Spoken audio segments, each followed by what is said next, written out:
We are in contract. And this is prior to contingencies being removed.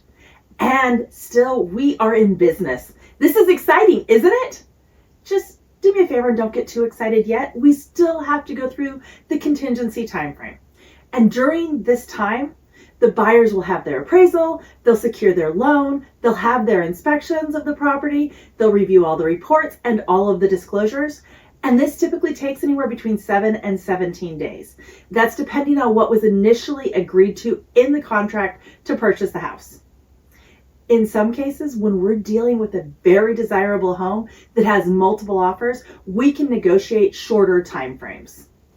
Sometimes there's no contingencies, but this isn't quite as common as we might like.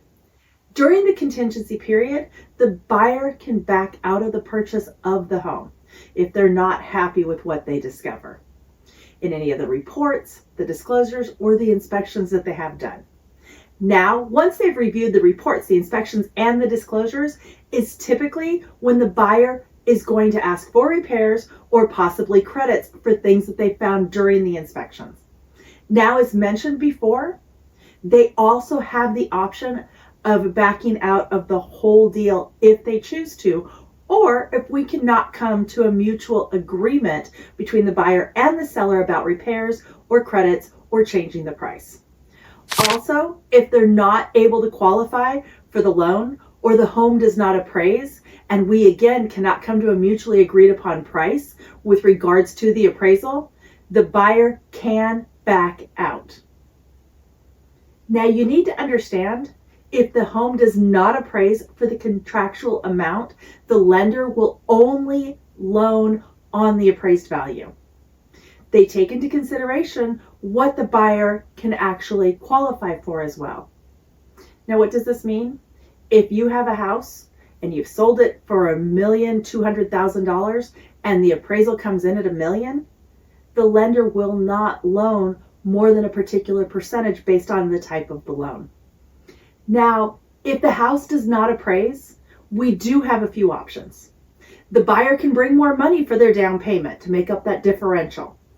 Or the seller could agree to adjust the price on the sale of the house to meet the appraised value.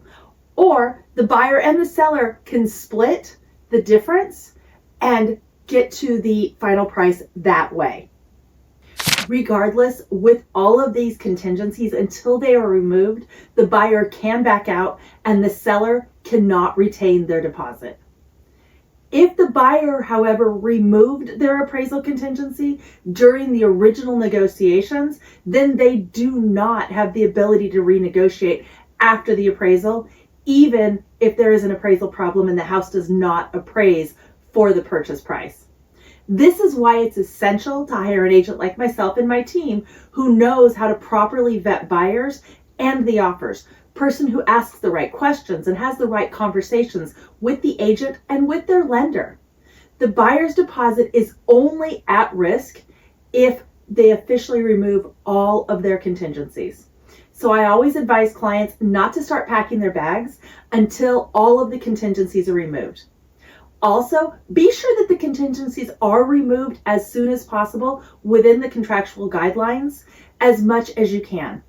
And once those contingencies are removed, there's always a little more relief because you have more assurance that the sale will go through and that you should be moving soon.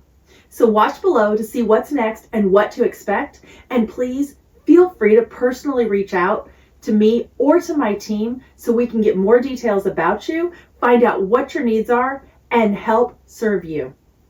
I'm Christine Donovan. I'm Orange County's 5-star agent, and I'm the owner, broker, and attorney at Donovan Blatt Realty, where we open doors and fulfill dreams.